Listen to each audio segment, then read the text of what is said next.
મિત્રો વર્ષ 2025 આવતા જ ઘણા લોકોએ તો ખુશીઓ મનાવી, ઉત્સવ મનાવ્યો, પણ ઘણા બધા એવા પણ લોકો હતા જે આ વર્ષના આવવાના લીધે દુઃખી પણ હતા. અને મિત્રો, આ દુઃખી રહેવાવાળા લોકો એ જ લોકો છે જેમને ભવિષ્ય મલિકાની ભવિષ્યવાણીઓ ખબર છે. મિત્રો, આ વર્ષ ચાલુ થવાના ખાલી 3 અઠવાડિયામાં જે ઘટનાઓ તમે જોઈ છે, અમેરિકામાં ભીષણ આગ લાગી, રાજસ્થાન જેવા સૂકેલા પ્રદેશમાં એકદમ પૂર જેવી સ્થિતિ બનવી અને નેપાળ સહિત 5 દેશોમાં ભૂકંપના ઝટકા આવવા. 2025ના ખાલી 3 અઠવાડિયાની અંદર આ ઘટનાઓ તમે સાંભળી અને જોઈ છે. પણ મિત્રો, આ તો ખાલી શરૂઆત છે. આવનારા સમયમાં એટલી વધારે તબાહી મચવાની છે કે માણસ એકદમ કીડી માકુડાની જેમ મરતો જશે.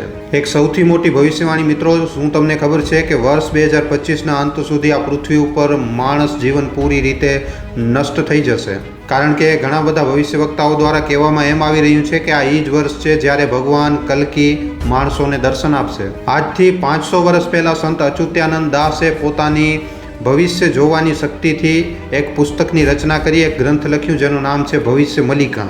મિત્રો, આ ગ્રંથ ઓડિશામાં જગન્નાથ મંદિરના મઠો, મંદિરો અને સંતોની પાસે રહેલો છે. આ ભવિષ્ય મલિકાની પુસ્તકોને અલગ અલગ રાખવામાં આવ્યું છે. આને અચ્યુતાનંદના નામથી પણ ઓળખવામાં આવે છે. ભવિષ્ય મલિકાના અનુસાર હાલમાં આપણી જે ધરતી છે એ 3 ચરણોમાંથી પસાર થઈ રહી છે, જેમાં પહેલા તો કળિયુગનો અંત થશે, પછી આવશે મહાવિનાશ અને એના પછી ત્રીજો આવશે એક નવા યુગની શરૂઆત. ભવિષ્ય મલિકાના અનુસાર કળિયુગના અંતમાં આખી દુનિયાભરમાં સનાતન ધર્મના પ્રતીક ચિહ્ન જોવા મળશે. જળ પ્રલય અને પ્રાકૃતિક આપદાઓના કારણે ઘણા બધા જૂના શહેરો અને ગામો ફરી એકવાર આપણને નજર આવશે.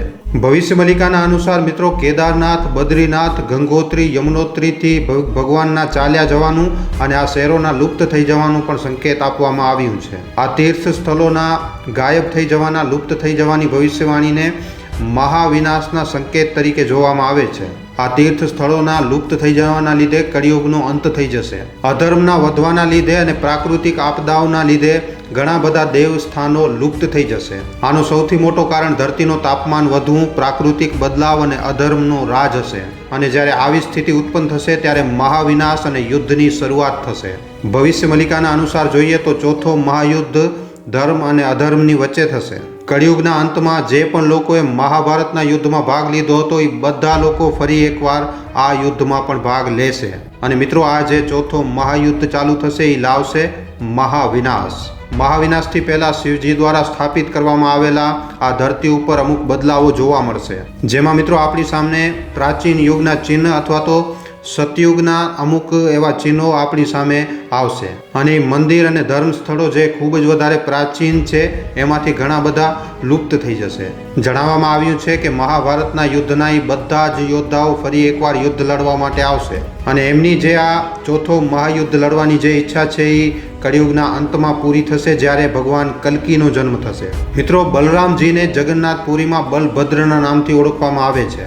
કળિયુગના અંતમાં બલરામજી પ્રકટ થશે અને કળિયુગના અંતમાં જ મહાભારતનો અધૂરો યુદ્ધ ફરી એકવાર લડવામાં આવશે. જ્યારે શનિ કુંભ રાશિમાં પ્રવેશ કરશે ત્યારે મહાવિનાશની શરૂઆત થશે. શનિએ મિત્રો કુંભ રાશિમાં પ્રવેશ કર્યું છે અને ફરી એકવાર શનિ હવે વક્રી થઈ અને 29 માર્ચ 2025ના રોજ જ્યારે શનિ મકરમાં ગોચર કરશે, આ દરમિયાન ત્રીજા વિશ્વયુદ્ધની શરૂઆત થઈ શકે છે. મતલબ કે આ સમય દરમિયાન મિત્રો ત્રીજા વિશ્વયુદ્ધનો પહેલો ચરણ ચાલુ થઈ શકે છે. આ જ સમય દરમિયાન મહાવિનાશ થઈ જશે અને એક નવા યુગની શરૂઆત થશે. મિત્રો, આપણા મનમાં ક્યારેક ને ક્યારેક તો એવો વિચાર જરૂર આવતો હશે કે આ આખી દુનિયામાં આટલા બધા દુઃખો અને પરેશાનીઓ છે, તો આ બધી વસ્તુઓ જે છે એ કળિયુગના પ્રભાવના કારણે થઈ રહી છે. અને જો આ બધી વસ્તુઓ કળિયુગના પ્રભાવના હિસાબે થઈ રહી છે તો પછી કળિયુગનો અંત ક્યારે થશે? આજે દુનિયામાં પાપ ખૂબ જ ઝડપથી વધી રહ્યો છે. આજની તારીખમાં મિત્રો ઘણી બધી એવી ઘટનાઓ પણ સાંભળવા મળે છે જેના લીધે માનવતા શર્મસાર થઈ જાય છે. ઘણા બધા લોકો એવા પણ છે જે ઘણી બધી મોટી મોટી મુસીબતોથી ઘેરાયેલા છે. અને આવામાં મિત્રો માણસો એ જ વાટ જોઈ રહ્યા છે કે એમના દુઃખ દર્દને દૂર કરવા માટે ફરી એકવાર ભગવાન આ ધરતી ઉપર જન્મ લેશે. આના પછી કળિયુગ ખતમ થઈ જશે અને પછી ફરી એકવાર એક સતયુગની એક ગોલ્ડન પીરિયડ ચાલુ થઈ જશે. જો આપણે કળિયુગના અંતના વિષયમાં વાત કરીએ તો મિત્રો, વિષ્ણુ પુરાણમાં આનાથી જોડાયેલા ઘણા બધા રહસ્યો છે. તો ચાલો મિત્રો હવે આપણે જાણીએ કે આ કળિયુગનો અંત ક્યારે અને કેવી રીતે થશે. વિષ્ણુ પુરાણ, શ્રીમદ ભાગવત પુરાણ અને ભવિષ્ય પુરાણ જેવા ઘણા બધા ગ્રંથોમાં કળિયુગના અંતના વિષયમાં વાત કરવામાં આવી છે. કળિયુગનો અર્થ આપણે જાણીએ તો આનો મતલબ થાય છે કાળો યુગ, એક પડછાઈ. આ યુગમાં કલેશ, લડાઈ ઝઘડા, એક પરિવારમાં લડાઈ ઝઘડા અને ખોટા કામોનો પ્રચાર પ્રસાર ખૂબ જ જોરશોરથી થશે.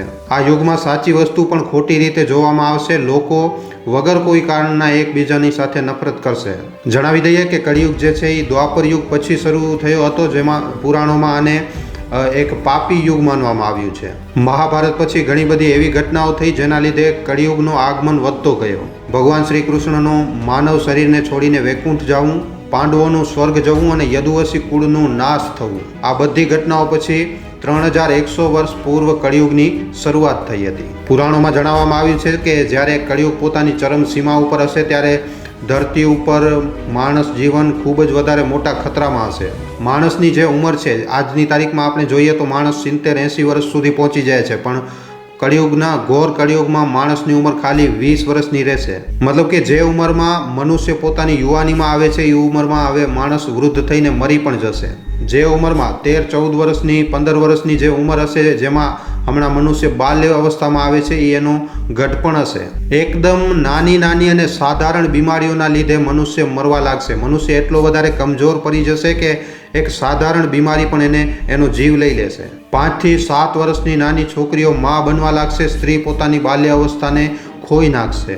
અને જે ઉંમરમાં એમને દુનિયાનું જ્ઞાન પણ નહીં હોય એ ઉંમરમાં સ્ત્રી જે છે એ ગર્ભવતી થઈ જશે. ધરતી ઉપર અન્નની અછત થઈ જશે. પ્રાકૃતિક આપદાઓના કારણે અને યુદ્ધ અને મિસાઇલોના કારણે પૃથ્વીની જે ઉપજાઉ જમીન છે એ પૂરી રીતે બંજર થઈ જશે અને આખી દુનિયાભરમાં અન્નની ખૂબ જ મોટી અછત થશે. મનુષ્ય ખેતી કરવાનું બંધ કરી નાખશે અને માણસ જે છે એ જીવજંતુનો જ માંસ ખાઈને પોતાને જીવિત રાખશે. નદીઓ સૂકી જશે અને મોસમ ખૂબ જ ખરાબ થઈ જશે. ક્યારેક તો ભયંકર ઠંડી હશે, તો ક્યારેક એકદમ તેજ ગરમી હશે. વરસાદ બધી વસ્તુઓને બરબાદ કરી નાખશે. ગાય દૂધ દેવાનું બંધ કરી દેશે. લોકો જે છે એ બકરી અને ભેંસોના દૂધ અને એમના માંસ ઉપર નિર્ભર થઈ જશે. અને જ્યારે કળિયુગ પોતાના ચરમ ઉપર હશે ત્યારે ગાય પણ બકરીની જેમ એકદમ નાનકડી થઈ જશે. પુરાણોમાં જણાવવામાં આવ્યું છે કે જ્યારે પાપ પોતાના ચરમ ઉપર હશે ત્યારે ભગવાન વિષ્ણુ કલ્કી અવતાર લઈને આ ધરતી ઉપર ફરી એકવાર આવશે. ભગવાન પાપીઓનો આ ધરતી ઉપરથી નાશ કરશે અને ફરી એકવાર ધર્મ અને સત્યની સ્થાપના કરશે અને એના પછી સતયુગની શરૂઆત થશે. કલીના વધતા પ્રભાવના કારણે શું કળિયુગનો અંત સમયથી પહેલા જ થવાનું છે? વર્ષ 2025માં દુનિયાના ઘણા બધા ગામો અને શહેરો પૂરી રીતે જળમગ્ન થઈ જશે. આના સિવાય મિત્રો 64 પ્રકારની નવી મહામારીઓ આ દુનિયામાં ફેલાશે. અને મિત્રો જણાવવામાં તો એમ પણ આવી રહ્યું છે કે ચીને કોરોનાથી પણ વધારે ખતરનાક 20 ગણો વધારે ખતરનાક વાયરસ વિકસિત કરી લીધું છે. અને આપણે જોવા જઈએ તો ત્રીજા વિશ્વયુદ્ધની શરૂઆત પણ આ દુનિયામાં મિત્રો થઈ ચૂકી છે. વર્ષ 2023માં ભવિષ્ય મલિકાની ભવિષ્યવાણી એકદમ સાચી અને સચોટ સાબિત થઈ હતી. અને હવે મિત્રો 2025 માટે તો ભવિષ્ય મલિકામાં ખૂબ જ મોટી ભવિષ્યવાણીઓ કરવામાં આવી છે. 2025ના પ્રારંભમાં જ નવી પ્રકારની બીમારીઓ આ દુનિયામાં ફેલવા લાગશે જે દેશ અને દુનિયાના લોકોને ખૂબ જ વધારે ભયભીત કરી નાખશે.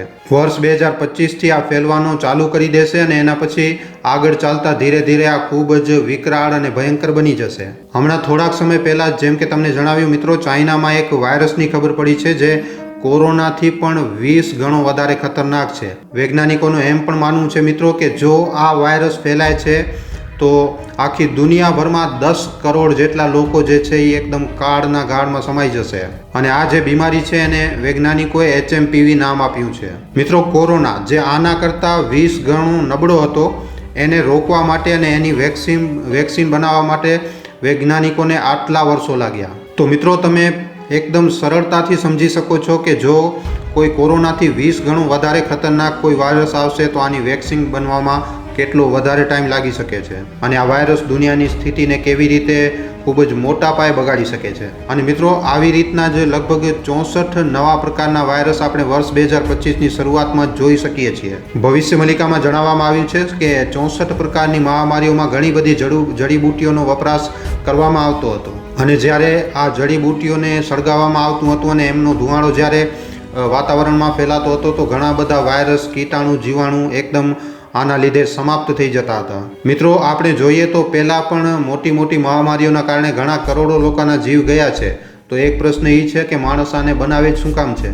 તો મિત્રો, આનો જવાબ છે કલી. રાક્ષસી બુદ્ધિના લોકોના મનને પોતાના વશમાં કરીને કલી આ બધી વસ્તુઓ કરાવશે. ભવિષ્ય મલિકાના અનુસાર એક એવી મહામારી આવશે જેમાં માણસનો જે છે એ માંસ પૂરી રીતે ગળી જશે અને ખાલી હાડકાં જ બાકી વધશે. આના સિવાય એક બીજી પણ મહામારી આવશે જેમાં સૂતા જ માણસનું હૃદય કામ કરવાનો બંધ કરી નાખશે અને એ મરી જશે. ભવિષ્ય મલિકામાં એમ પણ જણાવવામાં આવ્યું છે કે લોકોના ઘરના દરવાજા બંધ થઈ જશે. આનો મતલબ એવો હોઈ શકે છે કે જ્યારે કોરોના વાયરસ આવ્યો હતો ત્યારે આખી દેશ અને આખી દુનિયામાં લોકડાઉન લાગ્યો હતો અને એવું બની શકે છે કે આગળ ચાલીને આવી પ્રકારની સ્થિતિ વારંવાર આપણને જોવા મળશે. તો મિત્રો, આ છે ભવિષ્ય મલિકા દ્વારા કરવામાં આવેલી 2025ની અમુક ભવિષ્યવાણીઓ અને ઘોર કળિયુગના અંત સમયની ભવિષ્યવાણીઓ. મિત્રો, આ બધી વાતો જે વિડીયોમાં કરવામાં આવી છે એના ઉપર તમારો શું અભિપ્રાય છે અમને નીચે કોમેન્ટ સેક્શનમાં લખીને જરૂર જણાવજો.